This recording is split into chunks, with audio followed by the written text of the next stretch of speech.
kuya. Miss you, kuya. Miss you, kuya. Kuya, we miss you. Oh, Black. What? What the? My grandma told me that when Basit, ang init, please. yeah. Tapos, bro. Gitna ang nakabibinging hayawan at punong-punong ang emosyong "Miss you, kuya", hindi may kakaila ang saya sa mukha ng bawat housemate habang sabay-sabay silang nagbubunyi sa harap ng kamera. Ngunit sa likod ng bawat ngiti at masayang kaway, isang matinding hamon ang naghihintay sa kanila sa labas ng bahay, isang pagsubok na susukat sa kanilang diskarte, pasensya at pagkakaisa. Ang Ultimate 8 ay nahaharap ngayon sa isang misyon. Mabawi ang mga bolang nawala sa kanila sa pamamagitan ni isang masilang laro sa gilid ng pool. Dito na nagsimula ang tensyon. Gamit ang mahahabang kahoy na tila mga balance beam, kailangang maingat na itawid ng mga housemate ang bawat bola patungo sa kabilang dulo.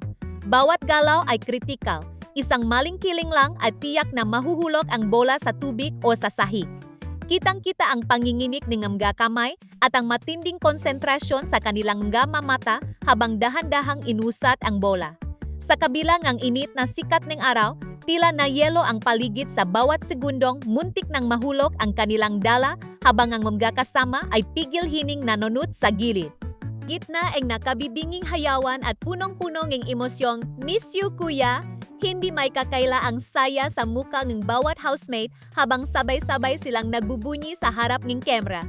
Ngunit sa likod ng bawat ngiti at masayang kaway, isang matinding hamon ang naghihintay sa kanila sa labas ng bahay, isang pagsubok na susukat sa kanilang diskarte, pasensya at pagkakaisa.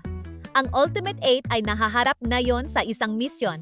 Mabawi ang mga bolang nawala sa kanila sa pamamagitan ni isang masilang laro sa gilid ng pool. Dito na nagsimula ang tensyon.